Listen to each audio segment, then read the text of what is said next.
बदनसीब बाप। एक शादीशुदा जोड़ा अपना सेकंड हनीमून बनाने के लिए क्रूज टूर पर गए। इस दौरान वे अपने बच्चों को घर पर ही छोड़ गए। बदनसीबी से खराब और बहुत ही तूफानी मौसम के कारण क्रूज शिप डूबने लगी। सभी लोगों को तरह वे दोनों भी अपनी जान बचाने के लिए लाइफ बोट एरिया की तरफ दौड़े, लेकिन वहां भी सिर्फ एक ही व्यक्ति के लिए जगह बची हुई थी। अपनी पत्नी को डूबती शिप पर छोड़ आदमी लाइफ बोट में बैठ गया। पत्नी उसी डूबती शिप पर खड़ी अपने पति को दूर जाते हुए देख रही थी। वो चिल्लाकर अपने पति से बोली। इस कहानी को यहीं विराम देते हुए शिक्षक ने अपने सभी विद्यार्थियों को पूछा, क्या कोई अंदाजा लगा सकता है पत्नी ने पति से क्या कहा होगा? ज्यादातर विद्यार्थियों का एक समान उत्तर था। उन्होंने कहा, पत्नी बोली होगी कि मैंने तुमसे इतना प्यार किया और तुम मुझे इस तरह छोड़कर जा रहे हो। मैं तुमसे नफरत करती हूँ। शिक्षक की नज़र एक शांत बैठे विद्यार्थी पर पड़ी। शिक्षक ने उससे जाकर यह सवाल पूछा। विद्यार्थी बोला, मुझे लगता है वह बोली होगी, हमारे बच्चों का ध्यान रखना। शिक्षक को आश्चर्य हुआ।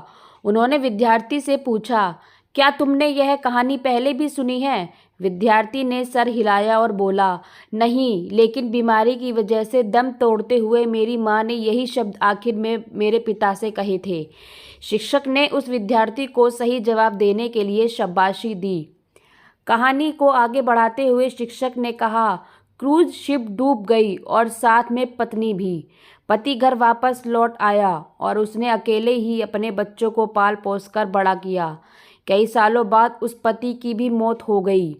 एक दिन उसकी बेटी, जो उसे अपनी माँ की मौत का जिम्मेदार मानती थी, अपने पिता के सामान को साफ करते हुए उसे एक डायरी मिली, जिसे पढ़कर उसे सच्चाई का पता लगा।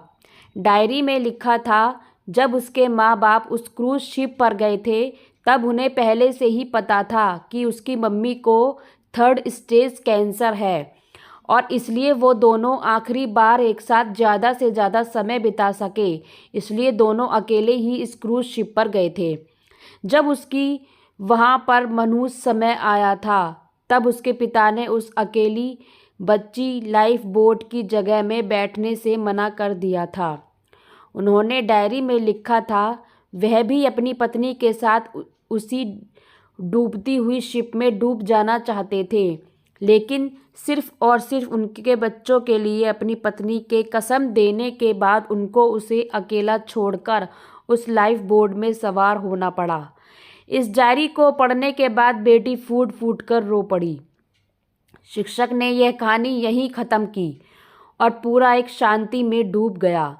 यह शांति देख शिक्षक को पता चल गया कि वह इस कहानी के ज़रिए जो सीख अपने विद्यार्थियों तक पहुंचाना चाहते थे वह पहुंच चुकी है। इस दुनिया में अच्छे और बुरे हर तरह के लोग हैं, लेकिन कभी कभी परिस्थितियां ऐसी विकट हो जाती हैं कि आप बुरे या अच्छे का फैसला नहीं कर पाते।